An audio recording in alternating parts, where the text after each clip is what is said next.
Aloha and welcome back to Living 808. Now, there are about 6 more weeks until tax day. That's on April 18th this year. We've got a little time to work with, and Hawaii USA Federal Credit Union is here to help us use that time wisely. Joining us today is Sherry Young. Will give us some tips on a head start on your tax to-dos. And we were just talking, I'm really glad you're here because I'm the organized procrastinator that puts things off. But we want to talk about the first thing to do on your list, deciding on a tax preparer. What should we look for? What things should we keep in mind when we're searching for the right person to help us out? Taizo, I get that question a lot as an accountant. A lot of people think, you know, I'll just buy TurboTax, or do I need to go to a CPA? That was Can me. I go to H&R Block? And it really depends on your tax situation. Okay. If you're young, single, basically have a very simple lifestyle, have one job, little deductions, then maybe getting TurboTax might be the way for you.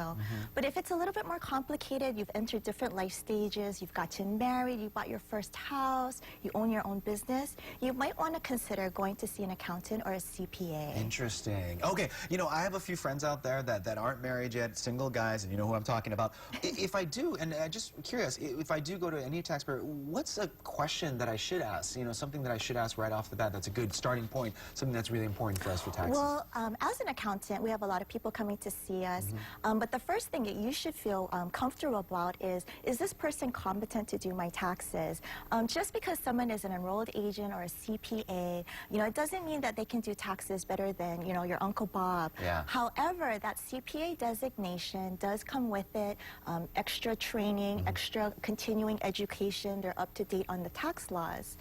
So that does give you a little bit more reassurance. So I always recommend that people, not only do you go with the competent person, but you go with someone you can trust. I mean, just think, you're giving them your social security number, you're giving them your birth date, the names and birthdays of your children, as well as your address. Oh gosh, that's right. So when you're going to someone, you want to look around at their office. Do they have great security over the records that they're keeping there? Good point. The last thing you want to do is go to an office that looks unorganized.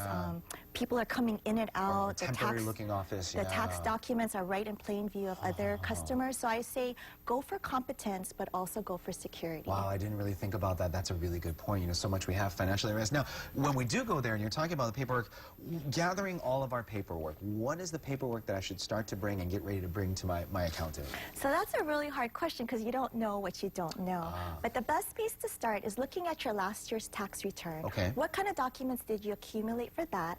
And then going back and looking at your calendar for the past year. You know, hey, you know, we got married, we bought our house. I might have additional documents that I need to give to my tax preparer. And a lot of good tax preparers out there, they'll give you what's called a tax organizer. It's like a checklist. I need your W-2s, do you have bank accounts, did you run a small business, I'll need your expenses for that. So that's very helpful because other than that, you know, a lot of people will come with boxes of receipts not knowing what's applicable. And that's me. I was just telling you, I have like a desk drawer where I just throw all the receipts in, where on the other hand, my mother, who's very organized, when she goes to her accountant, she actually enjoys it. She loves thinking about all the deductions and tax credits, and because they kind of change every year, she loves the relationship she has with her accountant because she looks back and what she's done the year.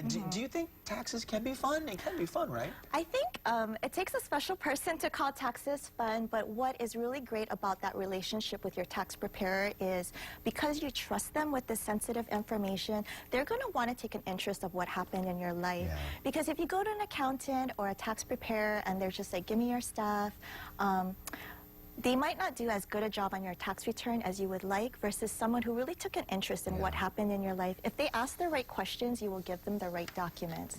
But to help a lot of people, when you get your mail, a lot of important tax documents will be stamped on the outside, important tax documents enclosed. Definitely keep those for your accountant. Got it. And that's what I love about Hawaii USA Federal Credit Union. It's the relationship that I know we have there. I feel so welcome. Any last words of advice, though? Again, it's important for tax season, so anybody watching out there, any last words of advice for them? The last words of advice I would give your viewers is that don't think of taxes as an April event. Yes. You should really start thinking about it through the year.